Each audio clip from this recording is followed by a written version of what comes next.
Hi hello నమస్తే welcome to meta news. ముందుగా ఈ వీడియోని లైక్ చేయండి, షేర్ చేయండి. మరిన్ని ఇంట్రెస్టింగ్ పొలిటికల్ అప్డేట్స్ కోసం మెటా న్యూస్ని సబ్స్క్రైబ్ చేయండి.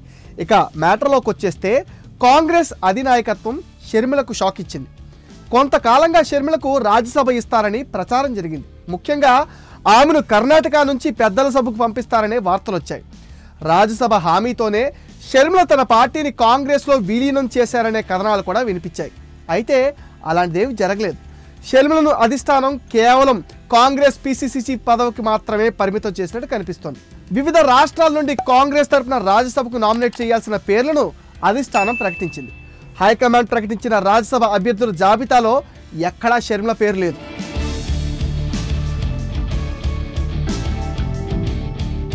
పిసిసి చీఫ్ పదవి చేపట్టిన తర్వాత రాజ్యసభ కూడా వస్తే ప్రోటోకాల్ కూడా కొదవ ఉండదని షర్మిల భావించారు.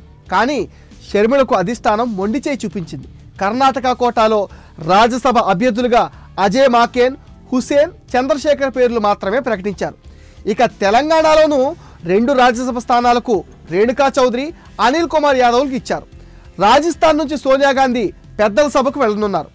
షర్మిలకు మొండి చేయి చూపించిన అధిష్టానం ఆమెకు మరేదైనా పోస్ట్ ఇస్తారా లేక పిసిసి చీఫ్ పదవితోనే సరిపెడతారా అన్నది తేలాల్సి ఉంది.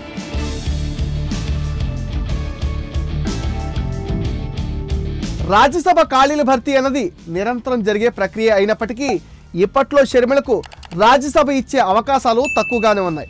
ప్రస్తుత పరిణామాలు గమనిస్తే షర్మిల ప్రత్యక్ష రాజకీయాల్లో పోటీ చేసే ఛాన్స్ కనిపిస్తోంది. కాంగ్రెస్ పగ్గాలు చేపట్టాక తన అన్నపై దూకుడుగా వెళుతున్నారు షర్మిల. ప్రస్తుతం ఏపీలో రచ్చబండ నిర్వహిస్తూ జగన్ సర్కార్ అవినీతి పాలనను ఎక్కడికక్కడ ఎండగడుతున్నారు. అసెంబ్లీ ఎన్నికల్లో షర్మిల కడప జిల్లా నుంచి పోటీ చేయడం ఖాయంగా కనిపిస్తుంది. ఆమె పులివెందుల నుంచి పోటీ చేస్తారనే టాక్ కూడా చాలా గట్టిగా వినిపిస్తుంది. అదే సమయంలో తన సోదరి సునీత కూడా అవినాష్ రెడ్డి పైన బరిలో దిగనున్నారనే ఊహాగానాలు వినిపిస్తున్నాయి. ఇది మెటా న్యూస్ అప్డేట్. ఈ వీడియోని తప్పకుండా లైక్ చేయండి, షేర్ చేయండి. మరిన్ని interesting Andhra Telangana political updates కోసం మెటా న్యూస్ని సబ్స్క్రైబ్ చేయండి. మీ విలువైన ఒపీనియన్ని కామెంట్ సెషన్లో పోస్ట్ చేయండి.